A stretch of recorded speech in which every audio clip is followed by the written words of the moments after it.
गांव के बाहर एक छोटा सा होटल था जिसकी मालकिन एक औरत थी जो हमेशा अपना मुंह छिपाए रखती थी। गांव का कोई भी आदमी वहां पर नहीं जाता था क्योंकि पूरा दिन और रात वो औरत घर घर खाने की डिलीवरी करने जाती थी। पर एक दिन शाम ने उस औरत के होटल के बगल में अपनी एक होटल खोल दी। शाम दिन भर लोगों को होटल में खाना खिलाता और रात को घर पर फूड डिलीवर करता। उसने डिलीवरी करने के लिए मंगू और तानू ये दो आदमी रखे थे। कुछ ही दिन बाद सारे लोग शाम के होटल में जाने लगे और औरत का होटल सूना पड़ गया। उससे कोई भी फूड डिलीवरी नहीं लेता था। औरत को शाम पर बहुत गुस्सा आने लगा।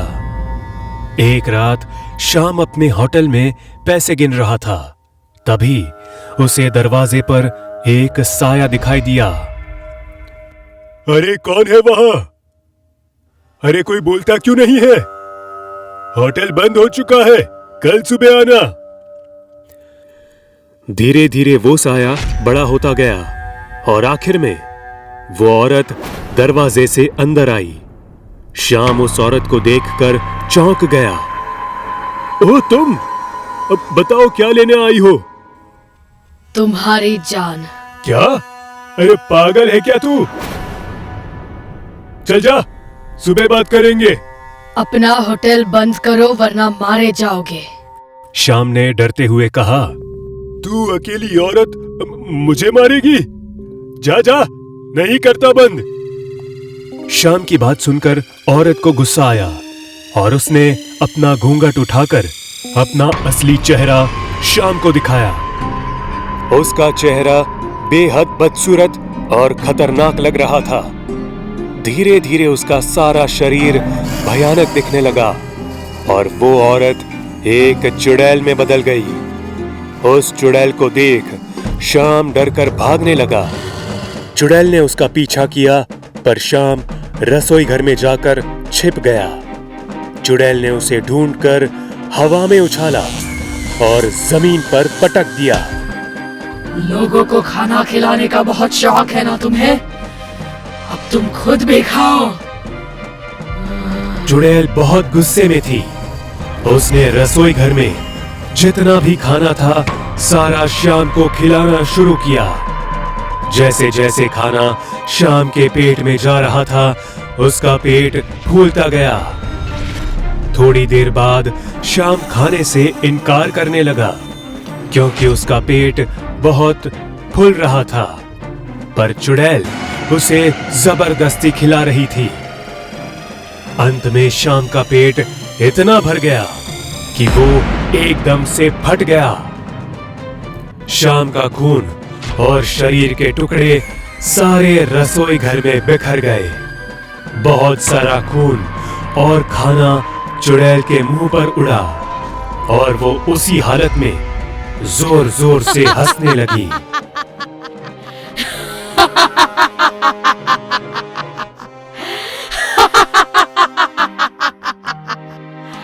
मंगू और तानू अपनी अपनी साइकिल पर फूड डिलीवरी करने गांव की तरफ बढ़ रहे थे। तभी अचानक उन्हें सामने से एक साया उनकी तरफ आता दिखा। मंगू ये देखकर डर गया। अरे सामने भूत है, चल वापस चलते हैं। हाँ बे, भूत नहीं, गांव का ही कोई है। खाना कब तक मिलेगा ये पूछने आया होगा। चल। दोनों ही आगे बढ़ते रहे और वो साया भी उनके नजदीक आता गया। कुछ देर बाद वो साया अचानक से गायब हो गया। अब की बार मंगू और तानू दोनों ही डर गए। दोनों बीच में ही रुक गए। भाई तानू, ये क्या हो रहा है हमारे साथ? अरे मुझे भी समझ में नहीं आ रहा क्या हो रहा है।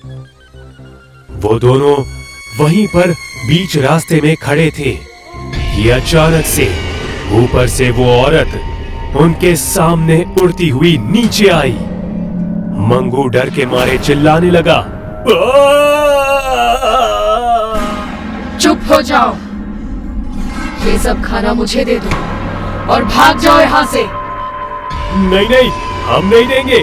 ये गांव वालों का है और मालिक ने हम पर जिम्मेदारी दी है। ठीक है, तो तुम्हें भी तुम्हारे मालिक के पास भेजना पड़ेगा। मंगू जैसे तैसे करके वहां से भाग गया, पर तानू भागते भागते नीचे गिर गया। चुड़ैल तानू को मारने के लिए आगे बढ़ी। चुड़ैल ने तानू को हवा में उठा लिया और दोनों साइकिल उस पर दे मारी। इसकी वजह से तानू बहुत घायल हुआ, पर मरा नहीं। उसको जिंदा देखकर चुड़ैल ने फिर से दोनों साइकिल उस पर फेंकी और उसे अधमरा कर दिया। तानू का बहुत खून बहने लगा और आखिर में चुड़ैल ने तानू को जान से मारने के लिए उसे एक पत्थर पर फेंक दिया। सर पर चोट लगने की वजह से तानू वहीं पर मर गया। चुड़ैल ने सारा खाना लिया और एक एक करके उसे देखने लगी।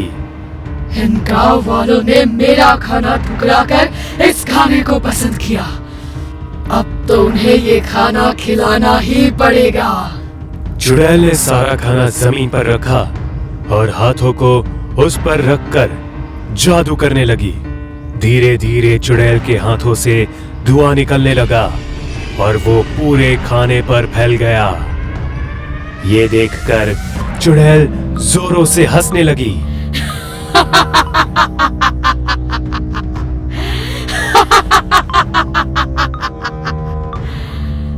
अब मजा आएगा। चुड़ैल वो सारा खाना लेकर गांव में आई और एक घर के सामने आ पहुंची। वो दरवाजा खटखटाने लगी। एक आदमी ने वो दरवाजा खोला। वो उस औरत को देखकर चौंक गया। मगर हमने तो तुमसे नहीं, शाम से खाना मंगवाया था। ये उसी होटल का है, बस मैं देने आई हूँ। वो आदमी खाना लेकर अंदर चला गया और उसी तरह वो चुड़ैल फिर से औरत बनकर एक एक घर में जाकर खाना देने लगी। जितने भी लोगों ने खाना मंगवाया था वो सब खाना खाकर जो सो गए तो सुबह उठे ही नहीं, क्योंकि उस चुड़ैल ने उस खाने में जहर मिला दिया था। उस हादसे के बाद लोगों ने चुड़ैल के होटल से खाना मंगवाना बंद कर दिया। एक गांव में आलोक नाम का बहुत नामी चित्रकार अपनी बीवी और लड़का मीत के साथ रहता था, पर अब बुढ़ापे की वजह से उसे चित्र बनाना कठिन जा रहा था। एक रात आलोक अपने कमरे में चित्र बना रहा था और उसकी बीमार बीवी बेड पर लेटी थी। आप क्या कर रहे हो? सो जाइए, बहुत रात हो गई है। मैं अपने जीवन का आखिरी चित्र बना रहा हूँ। इसके बाद मैं कोई चित्र नहीं बनाऊंगा। किसका? दिखाइए। आलोक उसे चित्र दिखाकर कहता है, तुम्हारा। अच्छा है। हवा की वजह से ऊपर वाला पन्ना उड़ने लगा और बीवी ने उसके नीचे वाले पन्ने पर का चित्र थोड़ा सा देखा। वो नीचे किसका चित्र है? आलोक ने पन्ना पलटा और नीचे वाला चुड़ैल का चित्र सामने आ गया। हे भगवान, कितनी भयानक चुड़ैल है। ऐसा लगता है जैसे अभी बाहर आकर अपना बड़ा रूप धारण करेगी। आपने ऐसा चित्र क्यों बनाया? दरअसल यही मेरा आखिरी चित्र था, पर मैंने सोचा तुम्हारा भी एक चित्र बनाना चाहिए। उस चुड़ैल के चित्र को देखकर पद्मिनी को चक्कर आने लगे। आलोक, हटाइए इसे सामने से।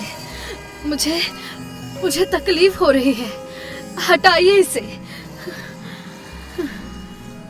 आलोक ने फौरन उस चित्र को एक कपड़े से ढककर पद्मिनी को बेड पर लेटा दिया। अरे तुम सो जाओ, मैं भी थोड़ी देर में सो जाऊंगा। आलोक ने अपना चित्र का काम रोक दिया और कमरे के बाहर चला गया। पद्मिनी कमरे में अकेली सोई थी। खिड़की से तेज हवाएं अंदर आ रही थी। इसकी वजह से वो कपड़ा उड़ गया और चुड़ैल का चित्र फिर से दिखने लगा। उस अंधेरे कमरे में वो चुड़ैल का चित्र चमकना शुरू हुआ और पन्ना धीरे धीरे उस बोर्ड से निकलने लगा। पन्ना पूरा निकलने के बाद उड़कर पद्मिनी के मुंह के पास आया और चेहरा जोर से दबाने लगा।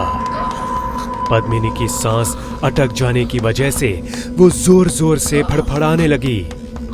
उस पन्ने को हटाने की कोशिश करने लगी, पर उसका कुछ फायदा नहीं हुआ। पद्मिनी की आवाज भी नहीं निकल रही थी। धीरे धीरे उसका शरीर हिलना बंद हो गया और उसकी मौत हो गई। पद्मिनी के मरने के बाद वो चित्र वापस उस बोर्ड पर चिपक गया।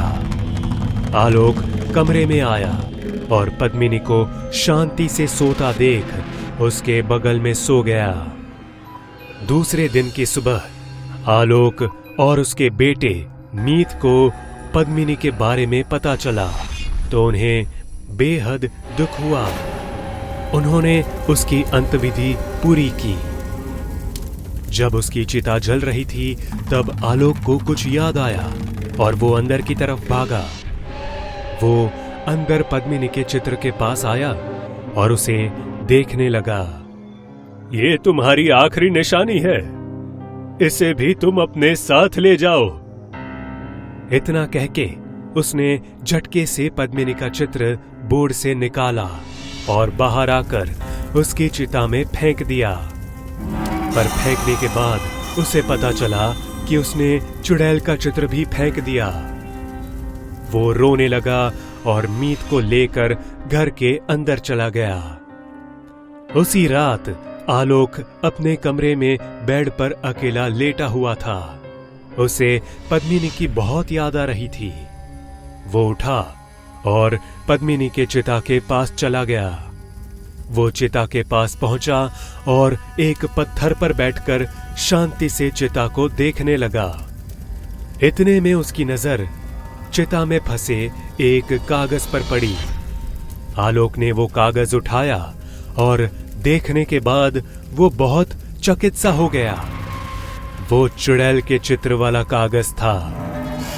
अरे, ये कागज जला कैसे नहीं? आलोक को कुछ समझ नहीं आया और वो भागते हुए मीत के पास गया। अरे बेटा मीत, ये देखो, ये आग में नहीं जला और इस पर का चित्र भी सही सलामत है।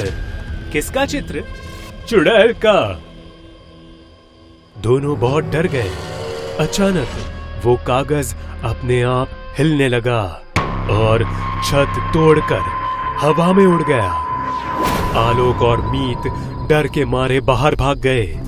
वो दोनों घर से दूर भागने लगे और याकायाक रुक गए।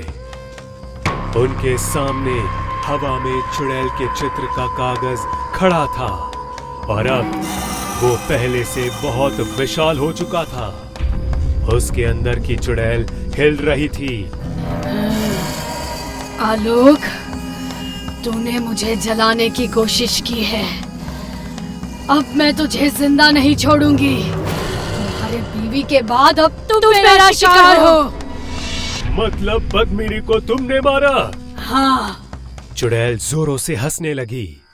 आलोक डर के मारे भागने लगा, पर उस चुड़ैल ने उसे कागज से घेर लिया। आलोक कागज के घेरे में घिर गया।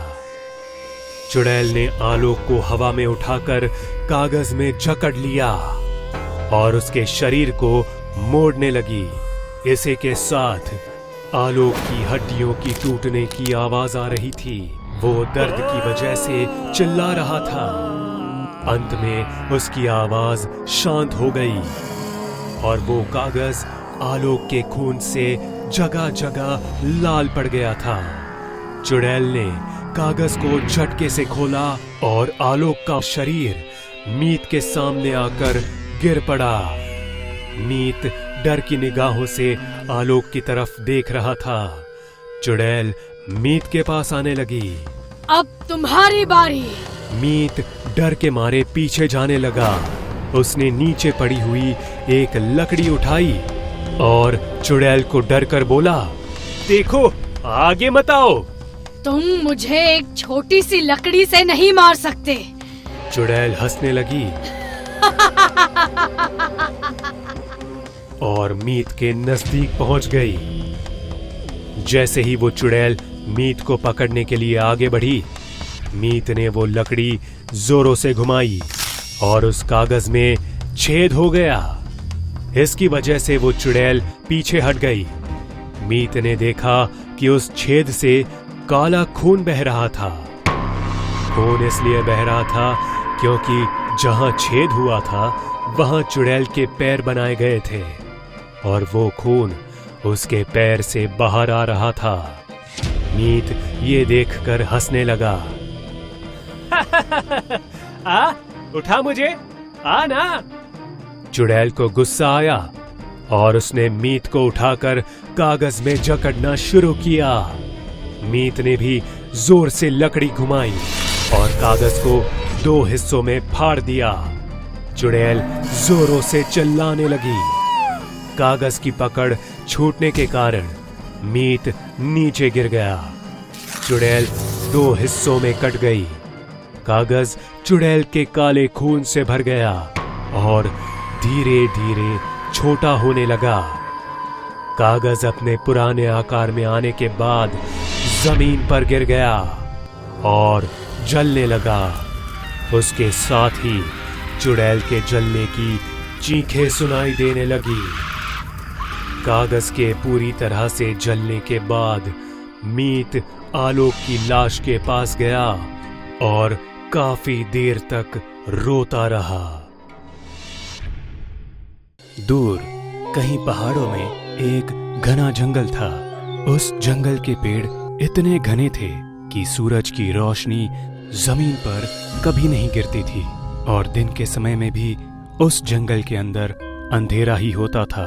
उस जंगल में एक बहुत बड़ा और पुराना बरगद का पेड़ था जिसके अंदर एक डायन रहती थी। लोग उसे जंगली डायन के नाम से जानते थे।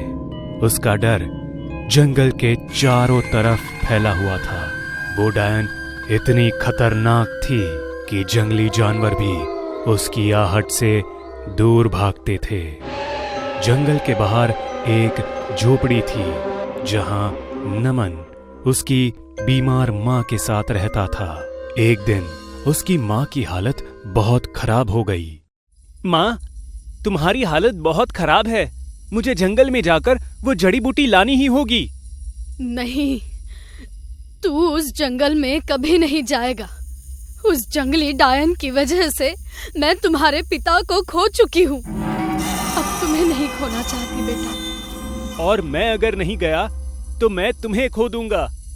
मुझे कुछ नहीं होगा माँ, मैं ज्यादा अंदर नहीं जाऊंगा।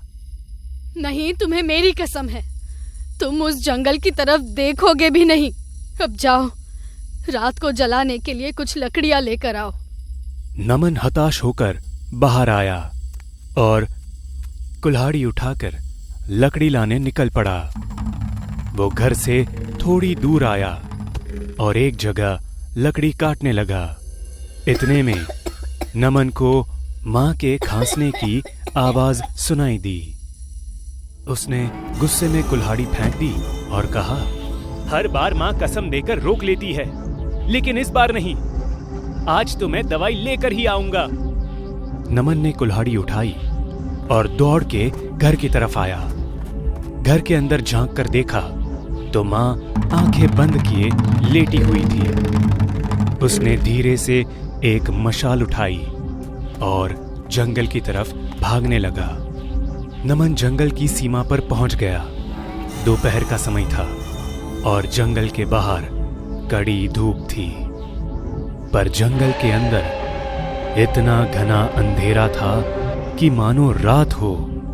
नमन ने जंगल में जाने से पहले मशाल जलाई और कुल्हाड़ी और मशाल लेकर धीरे धीरे अंदर जाने लगा। नमन जैसे जैसे अंदर जा रहा था, सूरज की रोशनी कम हो रही थी।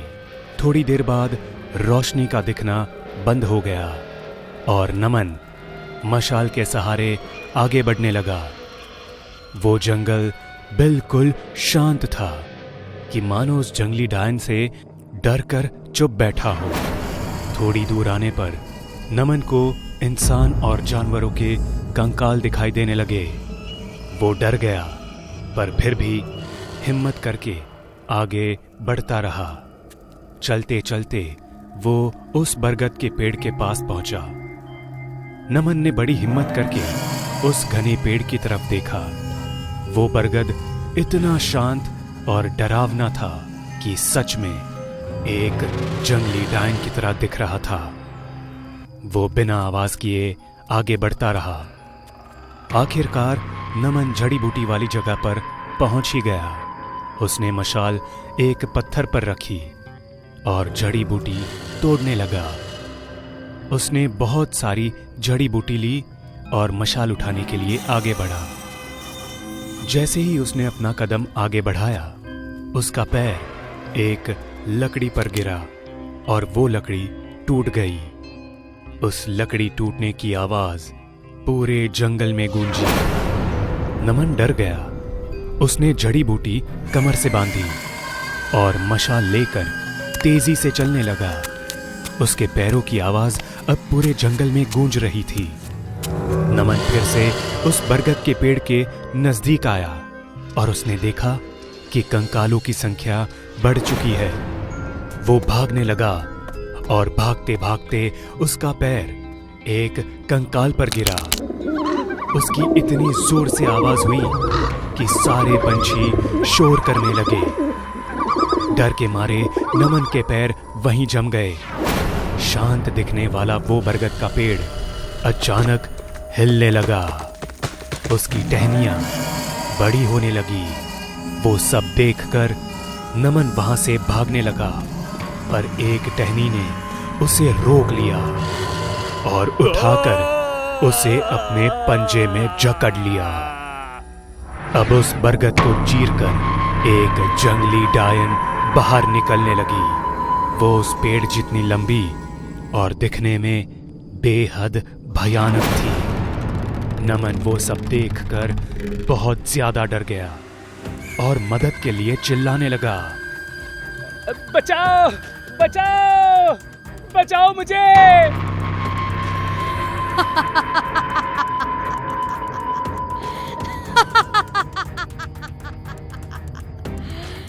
इस अंधेरे जंगल में तुम्हें बचाने के लिए कोई नहीं आएगा। आज बहुत दिनों के बाद इंसान खाने को मिलेगा। वाह, बड़ी अच्छी बात है। तुम्हें खाने के बाद मैं उसे भी खा जाऊंगी। मरने के लिए तैयार हो जा। डायन ने नीचे पड़ा हुआ एक कंकाल हवा में उठाया और उसकी हड्डियां अलग कर दी। वो हड्डियां नुकीले हथियारों में तब्दील हो गई और डायन के इशारा करते ही नमन के पूरे शरीर में घुस गई। नमन एक झटके में मर गया। डायन ने उसे टहनी से आजाद कर दिया और नमन की लाश वहीं हवा में खड़ी रही। डायन ने फिर से इशारा किया और वो सारी हड्डियां नमन के शरीर से निकलकर फिर से कंकाल बन गई। नमन के पूरे शरीर से खून बहने लगा। डायन फिर से जोर जोर से हंसने लगी। उतने में एक टहनी आई और नमन के पेट में घुस गई। वो टहनी नमन को डायन के करीब लेकर आई। डायन ने उसे खाने के लिए अपना मुंह खोला और टहनी ने नमन को मुंह के अंदर फेंक दिया। डायन नमन को चबाने लगी और उसकी हड्डियों की टूटने की आवाज आने लगी। बाद में नमन की सारी हड्डियां बाहर थूक दी। मजा आ गया। बड़ा मीठा इंसान था। वाह, चलो अब इसकी माँ को खाया जाए। जंगल के बाहर रात हो गई थी और नमन की माँ घर में नमन का इंतजार करते करते थक गई थी। माँ खटिया पर बैठकर सोच रही थी। पता नहीं कहाँ चला गया ये। जंगल में ना गया हो तो अच्छा है। इतनी रात को अब कहाँ ढूंढने जाऊं मैं इसे।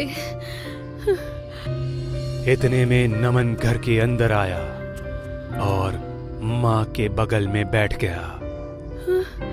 कितनी देर लगा दी आने में।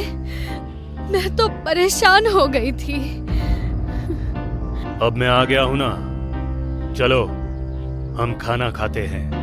माँ उठकर खाना परोसने लगी और अचानक नमन का शरीर डायन के रूप में बदल गया। उस डायन को देखकर माँ डर गई और भागने लगी, पर वो ज्यादा दूर नहीं भाग पाई क्योंकि बाहर उस बरगद के पेड़ ने पूरे झोपड़े को घेर रखा था। एक टहनी ने माँ को उठाया और चुड़ैल के सामने ले गई। मेरा नमन कहाँ है? क्या किया तूने उसके साथ? कहाँ है मेरा नमन? अभी पता चल जाएगा। डायन ने अपना मुंह खोला और टहनी ने माँ को मुंह में फेंका। डायन माँ को निगल गई और हड्डियां वापस बाहर थूक दी। डायन पेड़ में चली गई और वो पेड़ जमीन में धंसकर गायब हो गया। पहाड़ के पीछे से सूरज उगने लगा था। जैसे ही सूरज की रोशनी माँ की हड्डियों पर गिरी, हड्डियां जलने लगी।